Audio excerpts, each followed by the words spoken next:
How's it going, everybody? RazingHel here, and welcome back to our playthrough of Fall from Heaven 2, the high fantasy mod for Civilization 4. Today we're going to be continuing the third scenario from the Falmar campaign. It's called the Radiant Guard, and we're on to part 2 at the moment. In the last episode, we successfully managed to take out one of the infernal cities over here, which allowed the... oh, what is the name of that civilization? The ones that we were working with to pass through those lands. But now we're still tasked with killing another 47 enemies before we'll be considered to win this scenario. So we've been doing a little bit of a dance here back and forth with some of Highborm's units. And I'm just going to need to take out 2 of them here. We have a succubus and a scout. And I'm a little bit worried, because like one of the things that's going to happen here, I'm just not sure. I think we're going to have to use the mages. I don't think there's any real way around using those spells. We're going to use the Maelstrom spell, but not with that mage. We're going to use it with one of the lesser. That's like, this is the archmage. We're going to use one of the lesser mages, if at all possible. So let's go ahead and do that. You'll notice both of these units got damaged. Both these stacks of units got damaged quite significantly. And of course, we are on the lookout for dealing with the succubus and the scout here, which should not be a problem.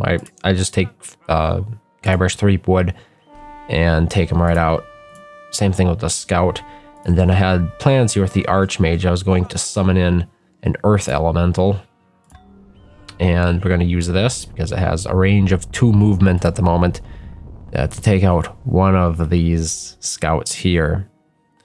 So start whittling away at that stack. Now, you might have noticed that as per the conditions of our last playthrough of this scenario, or where we left off the last time I was playing it, we still need to keep the pathway through these mountains here open, which means that we have to move 1 unit to open up that path, because I had previously secured the path. That's what this line here indicates.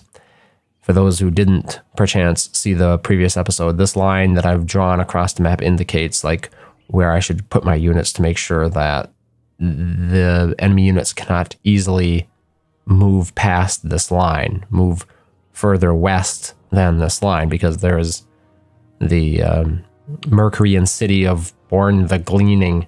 Gleaning or Gleaming? I think it's Gleaming. It doesn't help things that I'm playing a game with a very terrible, cruddy font on it at a very high resolution. I'm playing this at 1440p, so that's why everything is just super small on it. Like, it makes it difficult for even me to read the text, and I'm not having to deal with any sorts of video artifacts, so I can understand there might be some frustration from those of you who are actually playing it, or I mean watching it back in like 1080p resolution instead of full 1440. But that's the best I could do. I'm a little bit limited in my options there. Okay, we've got another promotion here for Guybrush, and I'm just going to go with defense for that. These units also have a couple of promotions coming to them. Okay, that's pretty much everything.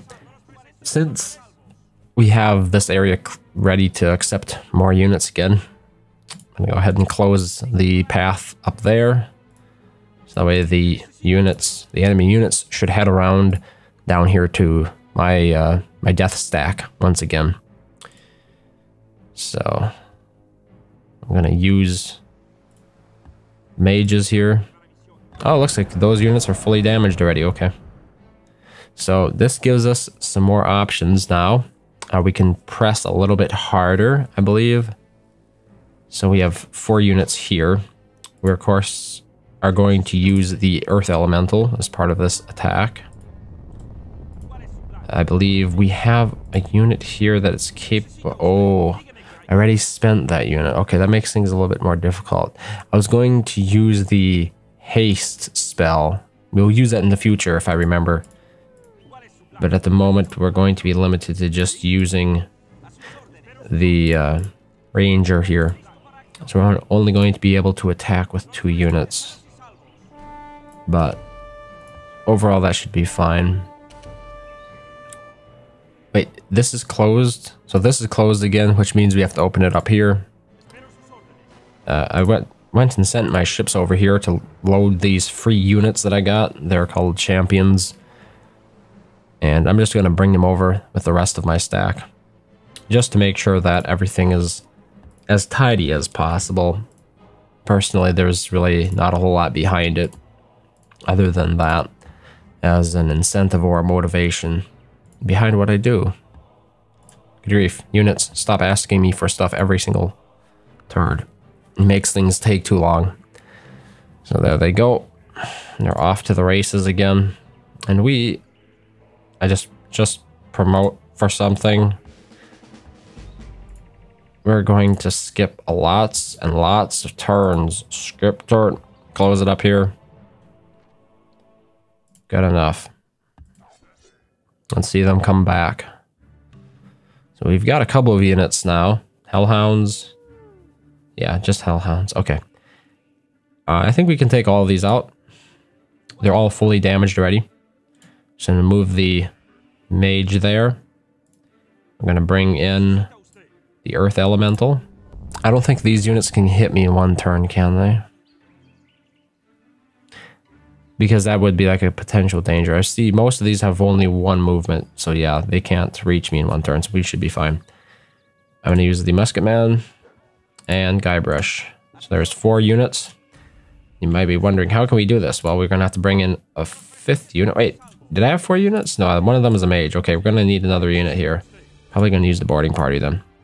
We're gonna use the mage to hasten those other units. Send the mage back. Now we're gonna use the additional movement that we received from hastening those units to attack units here.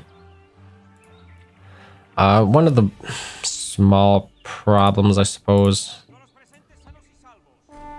Yeah, I probably should have done it that way. That was a mistake on my part. I should have used the earth elemental last. Oh well. Shouldn't matter too much, but yeah. As you can see, our units are a little bit further out than I would have liked, and I could have prevented that, obviously, by saving the earth elemental for last, in which case the earth elemental would be doing now what my actual useful units are. Since this is blocked off, we're going to have to open it up here, because the funny way the AI works in this mission is that if ever this path is fully blocked off to them, they'll just sort of freak out and then do nothing for a few turns, and then they'll go home. And it is a lot harder for me to kill them when they're going home, or when they are at home, than it is when they're out here in the field, because they have a lot of crazy units that help protect them.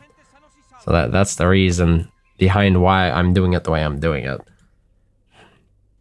It's not just because I like the episode to be especially repetitious. It's because it's going to get a lot more annoying if we actually have to hunt those units down when they're in friendly territory. There we go with the most powerful civilizations. Let's open this area up here again and close the top. And those units should return. They should start marching back towards me now. 38 units left to kill. I'm not seeing a whole lot of units left. Might be 10 in that stack. So we're going to have to hunt down anyway. Where is my mage at? I thought there was a mage. Right? Yeah, there's a mage here. I'm gonna cast the floating eyeball and just take a peek at see what else is around here. Okay, there's another unit there and there. But overall, there don't appear to be many units left, like I was afraid of. I was afraid that there wouldn't be many units because it makes it harder. I have to hunt down units in his territory, as I mentioned before. If I can't score all 100 of them when out here. Okay, turn whatever. What are we on? We're on turn 53. For those who can't read it. It is a small number in the corner of the screen, so it's understandable if you couldn't. Probably is something I should work to rectify. I think I could just keep the resolution the same. That might work. I kept the resolution at 1080p, I think it would still scale properly for 1440. So we might be looking at that in the future. Because, like, even for me, seeing it in full 1440p on a 27, I think this is a 27-inch screen, it's still a little bit small. A lot of these fonts, they don't scale at all. So when you get smaller, everything, when you get when you put your monitor, if I can avoid stumbling over myself for a minute, when you set your monitor to a higher resolution, everything in the game becomes smaller. Those units, there we go. The game is afoot. I should have actually deposited these units that I had here on the same tile. Yeah. Okay, well, that's water under the bridge at this point, I believe. The question is, what's the best we can do here? The answer is not a whole lot. Like, that was a large stack that I didn't really want to get that close. And we don't have much hope of taking them fully out. And this unit only has one movement left, so you won't be able to get those units back in one turn. We could use the fireballs, I imagine.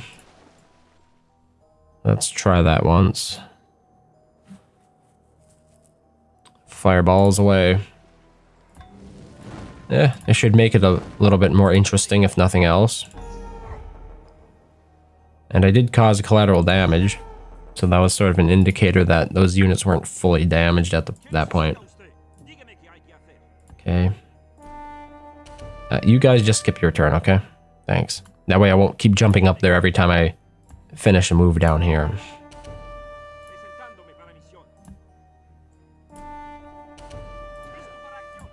Boarding party.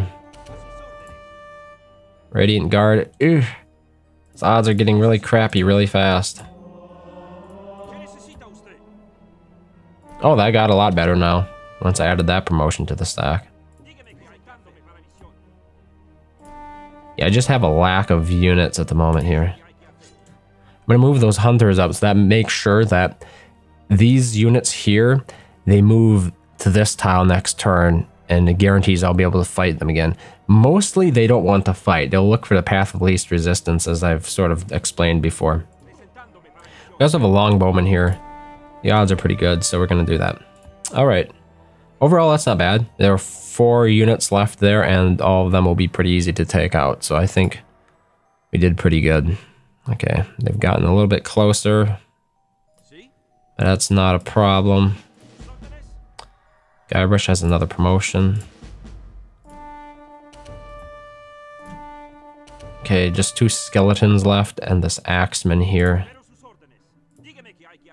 I think oh, I'm gonna use a earth elemental for this axeman. And then I'm gonna delete it, I guess. In terms of the skeletons, I think we can use the ranger. One of the other things we should do is use the... Oh, one of my units can be healed, apparently. Use the blessing to get a little bit of extra strength here for these units that are injured. So that's 99% now. And both skeletons are out of the way. And I'm going to move these 2 rangers here to open up that path.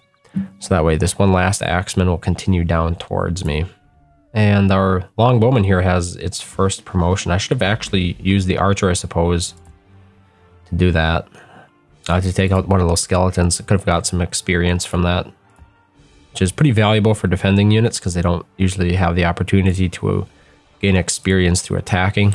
And attacking is where you always make the bulk of your experience. And you make twice as much experience attacking as you do defending. So like if you're interested in experience, you want to attack all the way in Civilization 4. Okay, we're just waiting on this one last axeman coming through there. And then we're good. Just tell these 2 units to sleep here. And okay, there we have our axeman. And I'm going to use the earth elemental hopefully to just take it out. There we go. So we're down to 25 units left. And I think I'm going to have to go a little bit further afield to look for these. I'm going to have to actually venture into enemy territory. We're done camping. I know it probably wasn't the most exciting, all the camping, but it made things a lot more predictable, a lot less risky. Because this is a type of mission here where things can go really bad in a blink of an eye. In one turn, you can stumble upon a stack of units, because you will stack as units. I suppose you could say it's down to me being bad at scouting, and that's probably true. But still, it feels a little bit ruthless in this scenario. What you're penalized for. Okay, we're going to get on the move here, I think. I'll probably put the archer back on top of there. And next turn, okay. Maybe not next turn. Let's break this archer out. Turn after that. This turn. This is the turn when the rubber hits the road. Let's get the archer back in there. How many turns to heal everything here? We're going to do heal while moving, if you don't mind. There we go. Now we don't have to worry about standing still at all. We'll move and heal at the same time. Okay, there's Archer. Now, if I'm not mistaken, he will never send any more of his units over here. I could be wrong. I'd hate to be wrong. So the big question is, do we risk it? Considering that I think that he will not send any more units over here, do I risk letting up even a little bit on these defenses here for the benefit of, bolstering my stack to make sure that, I could defeat anything that I ran up against? I don't know. It's a very good question. I'm going to at least pull some of the stronger units out of here, I think, such as the mages. So we have a mage there and one here as well. I'm pulling both of those out. We have 2 hunters there, and we have a longbowman here. So I believe what I'm going to do is use one of those hunters where this boarding party is, and then we're going to pull the boarding party out. And we could potentially use another one of the hunters that's down here to replace this longbowman. But we have one longbow already, and it's definitely not our strongest unit. So I think we're just going to be happy with what I've got here. So it's a decent compromise. We're getting some strong units while at the same time maintaining the integrity of this line by and large. So yeah, I think that's what's going to be then. Something like that. We do have the haste promotion, thankfully, in this scenario, which means that we can always move 2 tiles a turn if we're judicial in how we use it. We use it with prejudice, I guess, is another way I could put that. I'm going to set that unit to sentry to make sure that... Actually, I should have set the archer here to sentry. If units start coming through here, I want to make sure that they're on top of it. Okay. No. We haste. There we go. Okay, we're catching up with these other units.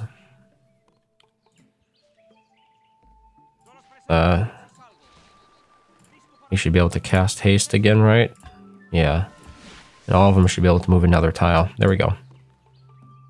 The party's coming together quite nicely.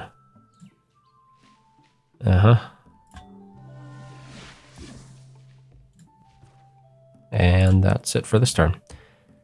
Okay. Next turn, we're going to do a little bit more scouting. Here we are. Let's get some of those eyeballs. Got 4 of them now. Each last one turn. So you can get a better idea of what's going on around here. So there we go. As you can see, not a whole lot of action at all. But there is one Axeman here that we might want to take out. I'm not sure.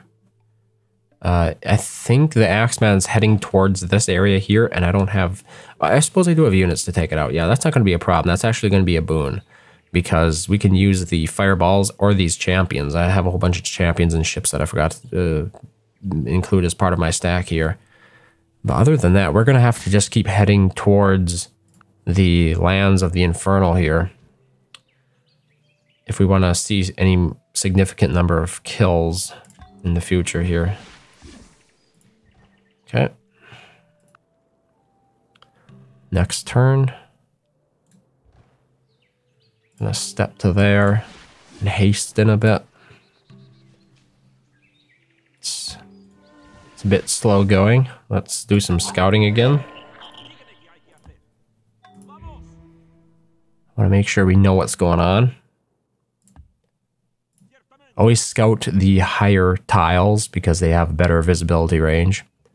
So in other words, if you can scout a mountain, you'll see further. If you can scout a hill, providing there's no mountain in range.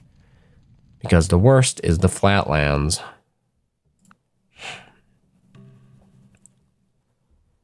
It's hasten. I think we're going to try scouting every other turn or so. It'll give us a decent balance. I wonder if the Axeman has made his way down here yet. Oh yeah, you can see. They're on their way at the moment. And I believe I can use these fireballs against it already. Yeah, I can. Now the great thing about the fireballs is... Wait, one? No, I don't have enough tiles. But I was going to say, the great thing about them is that they can actually kill the units they attack, unlike a lot of siege equipment in Civilization 4 Beyond the Sword expansion, because they sort of created this upper limit that siege equipment could deal in terms of damage for Beyond the Sword. That was like a huge thing that was introduced with it. Hey, time for more scouting. Let's see what we can find here. Looks like some lava over there. Getting close to those borders, I imagine. Yeah, right here you can see some infernal borders. I'm not sure where the bulk of his units are, and I know that he can move them around pretty quickly, so it doesn't always matter where they formerly were, you know, providing that they can reach you.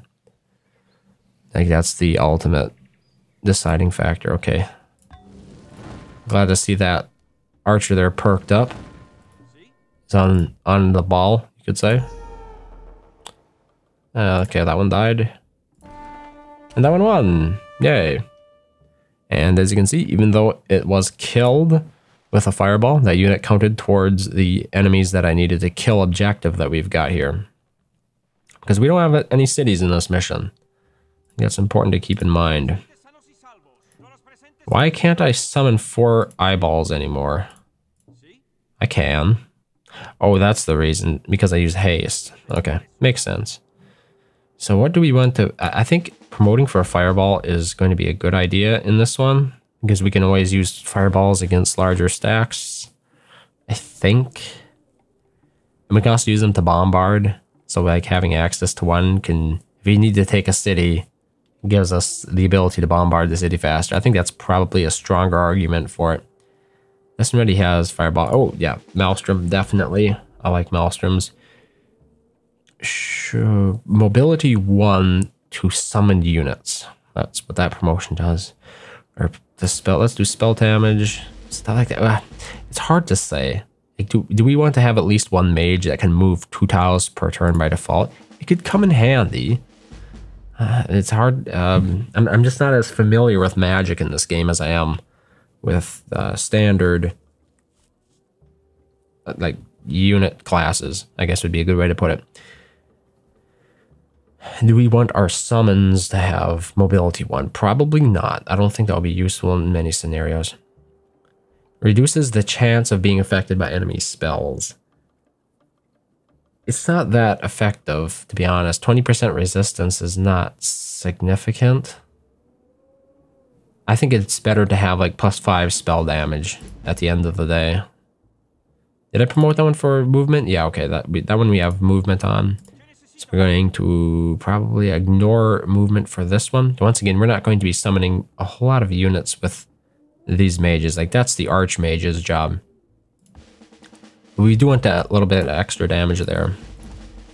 And I guess we could promote this one for resistance to spells, just to see how it goes. Like, it doesn't hurt to mix the promotions up a little bit, but like we're not going to be relying on those as like the backbone of our army because they're just generally not that helpful. So here's our confessor, has access to another promotion, and it's actually a competent fighting unit. Like it does its magic thing, you know, the bless spell, but I'm promoting it largely to be a fighting unit because it's not half bad.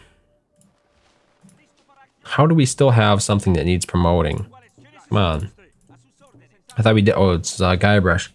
He almost has 100 experience at this point, but not quite.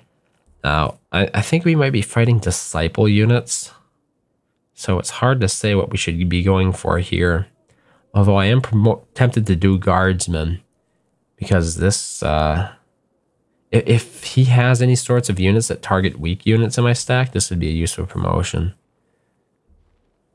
But other than that, one extra first strike, we could use enemy roads with him, but like, he hardly has any movement, so that's not that useful. Double fortification bonus, we're not going to be standing in one place that long, I don't think. Hopefully not, anyway. Like, hill defense, I mean, there are some hills around here. Same with force defense. I'd probably be best with going for shock. If I didn't, I'm going to do guardsmen. Let's not overly complicate this if we don't have to. And where is that unit? Where's my mage? Okay, here we go. And there's my hasten mage. So we can move 2 tiles per turn. Let's hasten again. 1, 2. I think it's... Ooh, we see some scouts. My archers saw some scouts, that is. I believe we can take these guys out with fireballs in 1 turn. Okay, that fireball died. Good thing we have backup. There we go. Yeah, and that the archer picked it up for sure. Notice those scouts incoming right away. And thus that scout too, it counts as another unit. That's dead. Okay. So here we see a city. Not too many units in that city. If we blitz this, we could probably get it before you can bring up any support. Not too much over here at the moment. Just a couple of axemen. So things are looking pretty good so far. You have a manticore over here that's fairly strong, but it's just one of them. What's really going to doom us, if it comes to it, is going to be stacks of units. So that's why we want to try to stay away from those stacks of units. I need to plot my approach here. I want to hit hard and fast. I think burning tiles are impassable to me, to most of my units. But I can't, there might be the ability for me to put them out.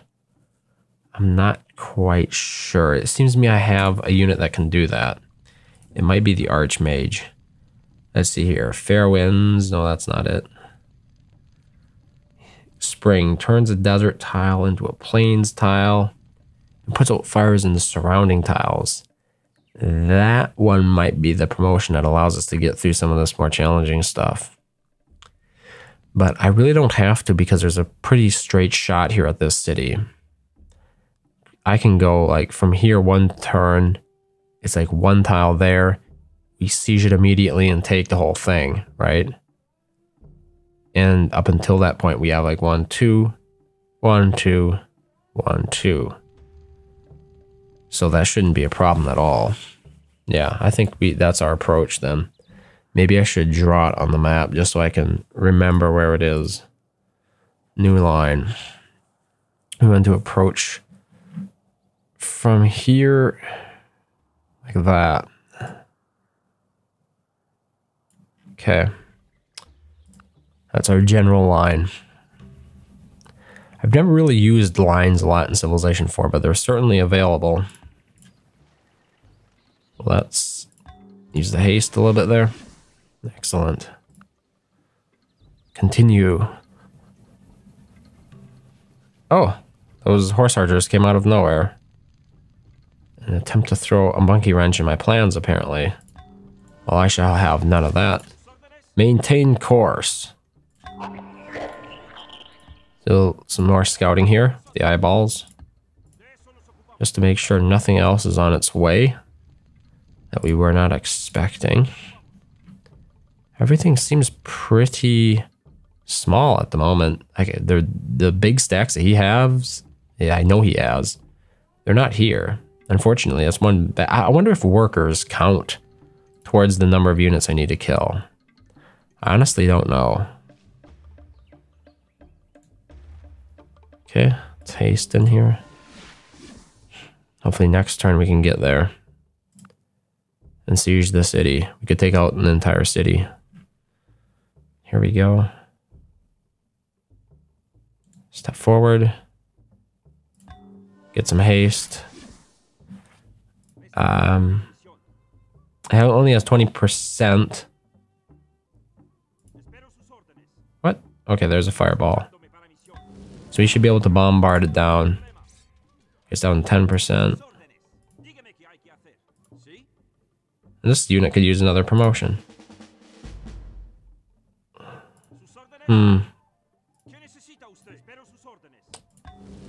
Okay, bombard it again. I have 2 units that can use Maelstrom, so I'm going to need to use both of them. There we go. We have a longbowman, 3.5 strength, as the strongest unit to stand against us, and we have pretty good odds against it. So I'm attacking both of those, and then there's an axeman, a horse archer, and a horseman left, which we should be able to take out all this turn. The big question, though, is that do we actually want to take all that out? Now that we're down to 19 units left to kill, there is a strong incentive for me here to try to farm this entire situation. So maybe we're not going to take the city quite yet. I might want him to try to spawn more units into it, because that's part of how this works. As well as the chance that, I'm just going to use an eyeball here and do some scouting. There's also a chance he will bring some reinforcements up that are not really strong. Like right here, we can see this wonderful stack. That's free units right there, basically. He's going to be feeding to us without actually overwhelming and killing us, like his death stack that I showed you in the previous episode would do. So I imagine that horse that was over here, that horse archer, is probably headed towards my scouts down here, but we will see it in plenty of time. Shouldn't be a problem at all. What do we want to do? Probably heal everybody, make sure everybody's good and healed. Then just throw a couple of maelstroms at it and finish it off with something like Guybrush here. So take another one of those units out. Everything else can pretty much just heal up. And yep.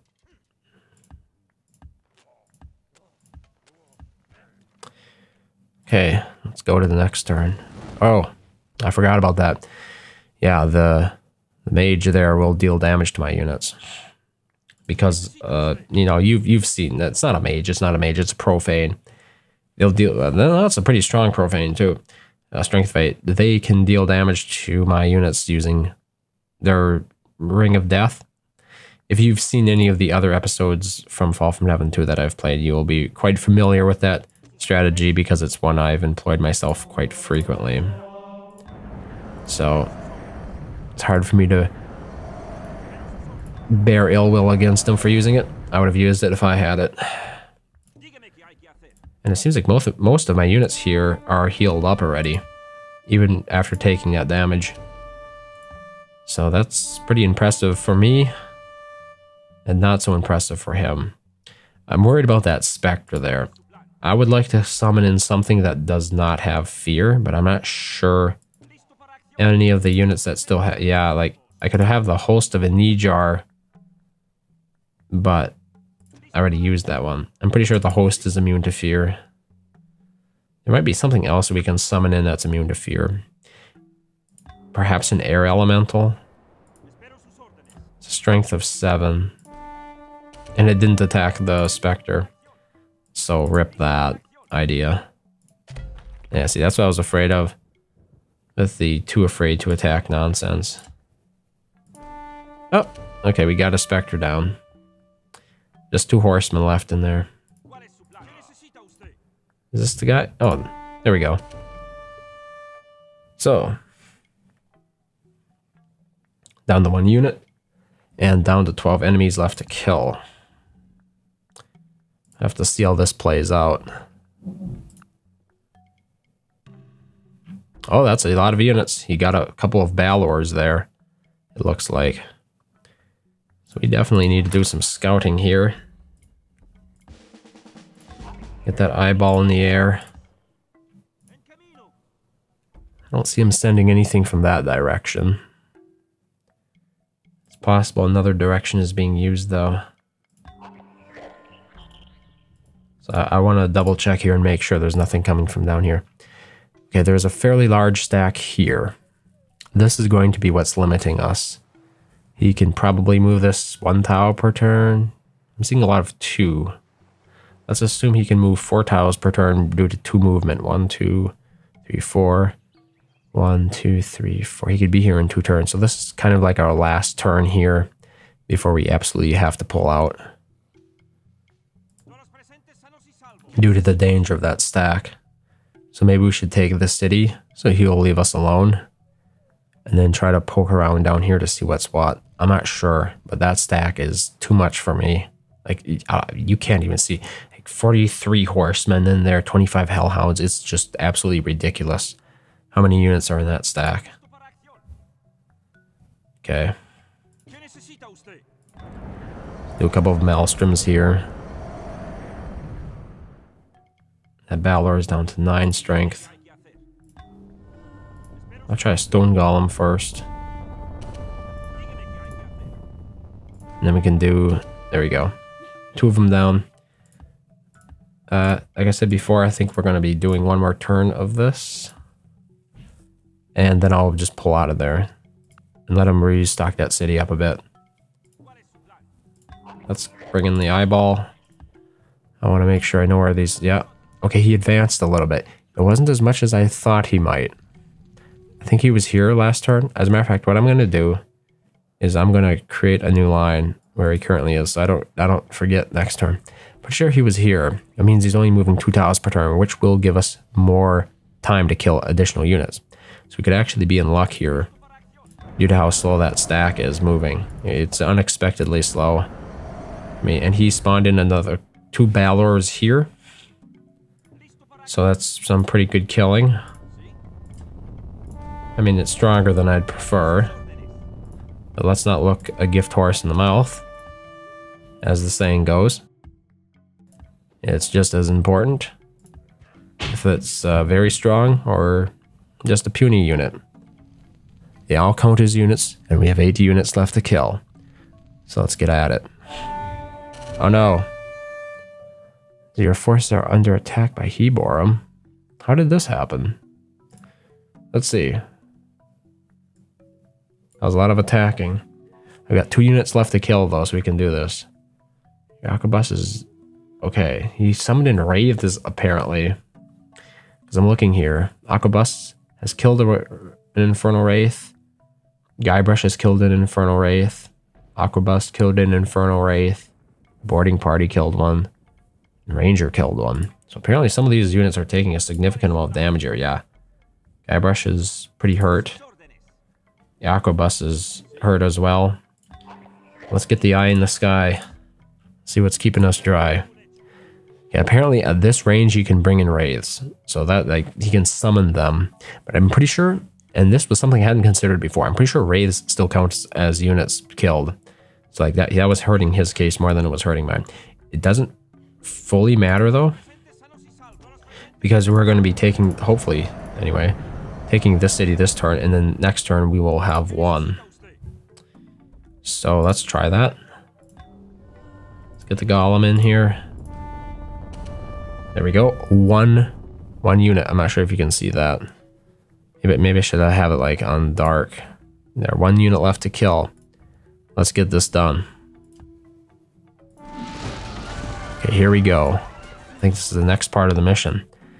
A deep blue demon with a goat's head and shattered bones approaches under the flag of diplomacy. You lead your men well, and we bear no love for Tiberan. We offer free passage through our lands if you will join us in sacking Born the Gleaming. Now we have two options here. The seas belong to the Lonin, and you are in no position to negotiate the terms of its travel. Tell your master that we are done playing with his armies, and we mean to end this game. Or, I tire of the Empyrean and prefer the company of the night. Very well. We will join you against the Mercuryans. So this seems to be a quite fateful decision here for Falamar. One that will ultimately decide, who exactly we fight against. I think we're going to stick with being the Empyrean because they've led us well so far. Basium has created Basium. That's rather redundant. Yeah, so let's see what happens. Oh, now we can see the city. This mission might be far from over yet. Oh, now we actually need to defeat Hyborum. Oh, okay. So we have a long ways to go. We have a long ways to go. I wasn't aware of that. I thought that would end this mission. I guess it's a good thing we destroyed the city. That does leave me a little bit worried about the position that I left myself in here. Here's Born the Gleaming. Can we fly this thing? No, it's ran out of movement points. And it will die in one turn. He has a lot of units here. A lot of angels. I'm not sure where we go from here, though. I'm glad I sided with Basium. Like, he's fairly powerful. I'm not sure what the alternative would have been. Would it have been just to take all the power for myself, then? That might have been the solution. It was a very strange multiple choice because they didn't really make it clear exactly what was on the table, I guess you could say. In regards to these units, I'm just going to be... Okay, I think I'm going to cast Blast on all of them to make them a little bit more powerful. And then I'm just going to try healing there for a second. I do believe, though, that now we can actually pull all of these units back because we no longer have to defend. So I'm planning to pull them to Born the Gleaming. Yeah. I'm not exactly sure how this is going to play out because, as you can see, I don't have, and there's no way for me to like build an empire or anything. I'm still stuck with the units that I started with, so not a whole lot has changed overall, except my objectives, basically. My diplomatic situation hasn't much, as I picked the solution that kept the existing diplomacies in place. There's no reason I can't just withdraw all of these units now. Before I couldn't move past a certain point over here, but now I can. So for whatever that's worth. The map is still really jerky when you zoom all the way out. I'm surprised. I'm not sure what's causing that. Let's see what happens here. Oh, he didn't attack me at all. But he did come in with some wraiths on this side, which are pretty scary looking. I think I want to get out of this. Oh, he didn't move those units at all there. He summoned in wraiths from over here. So I'm pretty sure he has like another 2 cities down here.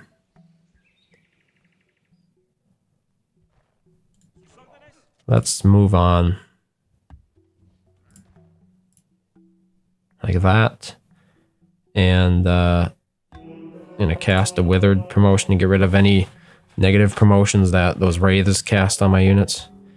And then also haste, so we can move another tile this turn. Can we move another 2 tiles? Okay, let's do that. Let me get out of here as fast as possible for now. No, I think Basium is at war with Hyborum, right? The question is, will he ever attack? I have no idea. I can't see a whole lot of his armies right now. And I only think he had that one city. So that's the big question. For me, anyway. Fire 3 can summon a fire elemental. Is that for our Archmage? Yeah, it is. So our Archmage finally got another promotion here. 20% strength with 5 spell damage, or we could summon a fire elemental. None of my other units can summon a fire elemental, so I think I should go for this just to see what it is. Right there you can see. You can summon one. Dies in 1 turn, for one thing. It's immune to fear, so that's useful. It's like the host of an E-jar. And that's pretty much it. So it's just basically immune to fear, which means we can attack specters and stuff with it without having to worry about them refusing to attack when we tell them to do so. Let's haste in here. There we go. Apparently this unit, that Radiant Guard, was not quite within range. So I'm still interested to see where that stack of units are. I'm gonna scout this again. The upside to this is if I was faster than him, which of course is not possible, I could have possibly hightailed it back to his capital and raised it. When I think about it, I could still try to, I mean, I can only move 2 tiles a turn. That's as fast as him. If I can like slip past him a little bit, it's possible. There's another chance anyway to lure this stack out of his capital when we deal with the city. It's somewhere down here. But at the same time, I was a little bit interested to see what Basium will do for us. What do you make this deal work? You have not proven your devotion to our cause? Wow. He won't give me his crappy little map. Beginning to regret siding with that guy. How selfish can you be? Like, seriously. How does that make any sense? It's just a puny map. I have a lot of the world mapped out too, pal. I'm gonna cast the eyeball, and then I'm also going to... Oh wait, why can't I? Oh, because I used the run. Yeah, okay. I was gonna heal them as well, but that's not happening. Because I used that to hasten the stack. And that's the same unit that can heal. Or use the healing promotion. Give my other units the healing promotion. If that's not too wordy of a way to say it. Actually, I didn't mean to summon that quite yet. What we want to do, in this case, move there, hasten, move here, and then summon eyeball. And let's scout again. Oh, ooh, apparently his units are getting through. So there was that horse archer. Yeah, that's the horse archer I was talking about. Let's try holding it. Yay, it's stuck there. For 2 turns, it can't move. Wonderful. So it looks like some of my chickens are coming home to roost. We might just join him up to my main force here. I'm not sure. He does have a lot of units. Like, if he ever attacks anything, that would be useful. I might keep an eye on this stack here. It doesn't look like it can move very fast, but he has got a lot of good units in there. Not nearly as many as our good friend Highborm, though. So Highborm still looks like a bit of a challenge here to take out. Okay, since these units are not healing, I'm going to forego hastening this turn and use heal instead. Or it's called regeneration. Now, most of these units, though, I'm going to be fortifying. Oh, wait. Where did that stat go? I wouldn't be able to keep track of it anyway. Even if I did follow with the chariots, I'm not going to bother doing that. I'm curious to see, though, how close he is now. He's worrisomely close. I could see him, like, sending in wraiths at this distance.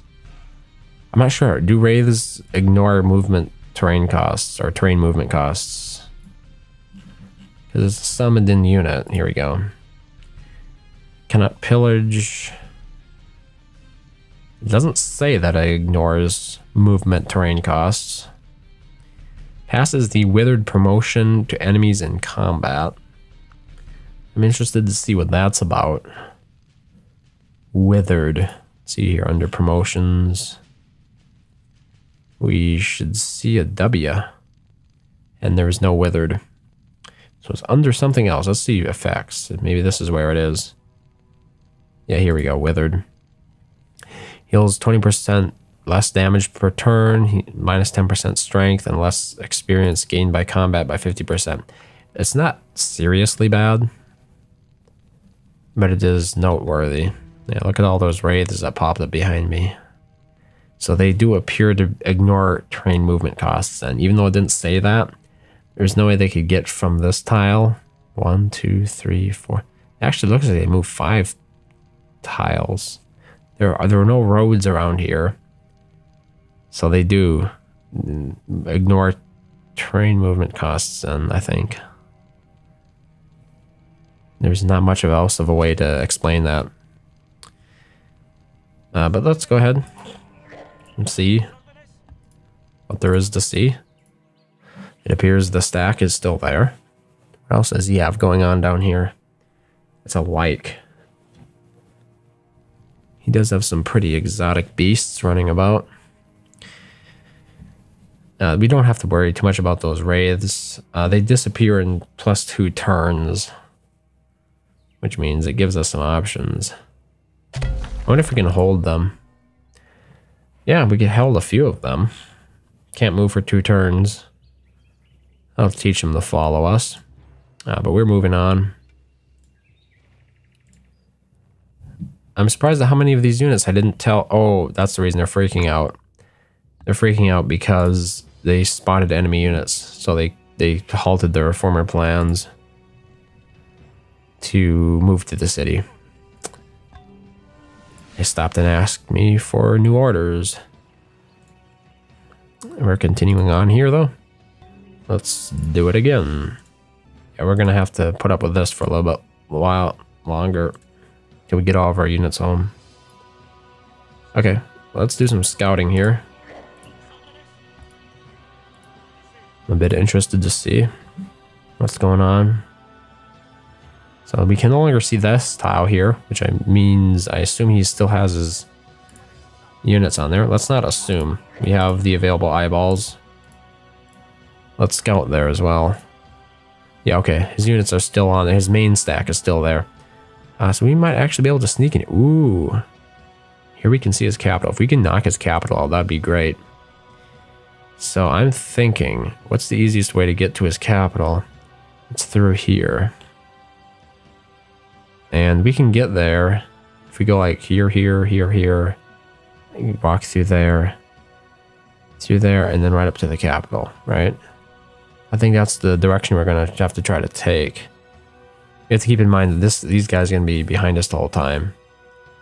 Once he feels his capital is threatened. There's another approach we could take, obviously. Is if we came up from below. That might be sneakier. Would he feel threatened as quickly? I'm not sure. It's really hard to say. But like, we are sort of given an opportunity here when his capital is relatively undefended, and I'd hate to see that opportunity go to waste. So yeah, he's just still stuck up there.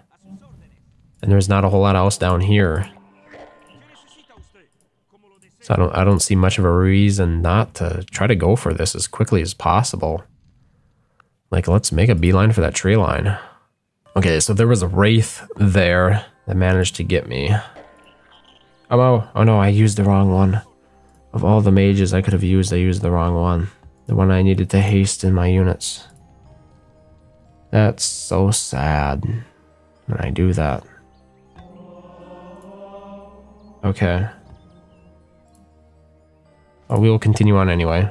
Well, let's just go ahead here and scout out this city again to make sure that nothing has changed significantly before I approach it. It looks to be about the same by and large. A couple of Iras here, of course. But nothing too scary. Oh, wait, there are all those units that I was talking about. As I figured, he didn't do much with them. They mostly just run around his territory. Yeah, he's not attacking anything anytime soon. So I don't think it really ultimately mattered who I teamed up with. They would all be ineffective and worthless to be on my team. Here, Guybrush has killed an Infernal Wraith. Well done. Here's a like. Likes are the upgraded versions of Archmages. So they're basically like an Archmage, except a little bit more special. And there's no limit to how many a civilization can have if they have access to likes. So, yeah, we should probably take it out. Gonna use lightning damage there. Lightning damage again. Ooh, 21% that time. That's pretty significant. Done the 4.9% health. Okay. It's fully damaged. Let's also bring the eyeball back. And we're gonna do some scouting like that. Uh-oh, uh-oh. The stack is moving. It moved one full tile. That is dangerous news, my friends. Dangerous, dangerous news. Take out the like there. Of course, we need the rest of the stack to move already this turn. So let's go ahead here. Cast haste. Oh, we can get here in one turn. Because roads, right. Yeah. Let's do that then. I can't use Guybrush this turn again. But I can use another unit, maybe. Probably not, on second thought. That unit is very strong. Stronger than I had hoped. Like, wow. Holy crap. It could actually kill something here. Because we can't damage it at all. Okay, here, we're gonna give everything more strength. That should help a little bit, right? Brings us up to 74%. See how it goes. It should be illegal for him to have such ridiculously strong units every turn. Like, how the hell am I supposed to fight against that? I can't build any units.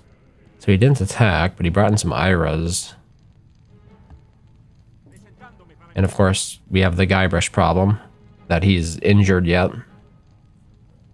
I don't even have the ability to promote against things that this would be useful. Like, what are Iras exactly? Like, what unit class are they? Here we go, Ira. Oh, they are melee units. Okay. Iras are special units that are only created by the Avatar of Wrath. Although they start relatively weak, they grow stronger when they kill an opponent. Huh. So they are considered melee units, so we can promote against that for sure. And what was this beast called? Okay. It's like Beast of Agres or something. Should be able to find it here. Unless it's a hero? No, here it is. It requires the Ashen Veil religion, and it is considered a beast unit, yeah. So, like, that's something you can never truly promote against, right? 5 unholy combat. Like, wow. They're really strong. We do need to get through this tile, though. So while we don't have to go after the beast, we have to go after the Iras for sure. I'm promoting for melee, as that's what the Iras are. Let's try to hold these units here. Almost all of them resisted the spell. Better trying it than none at all. Try doing some damage here. They're all quite susceptible to it. Let's try with this guy. Okay, looks like we did the full amount of damage there. Now I can use the eyeball. Oh my god, they're closing in. Is there any way I can get out of here? Because I'm pretty sure they did move 2 tiles that turn. We can expect them to move 2 tiles every turn after that. So this puts us in a very interesting position. Because our only way out is further in. And we can't use their roads. And they're waylaying us right here. So how will this end? Well, we'll just have to wait and see. Because I'm tying it up for this episode. We got the first part of this scenario completed with the killing of the 100 units, but we still have the biggest challenge ahead of us. That is to actually fully defeat Hyborum. It's a good question as to whether or not this will be possible. It certainly is possible that it won't be. But we're going to continue on, and next episode should start off with a bang when we find out whether or not we'll actually get captured and killed here. So thank you very much for watching as always, and hope to see you next time.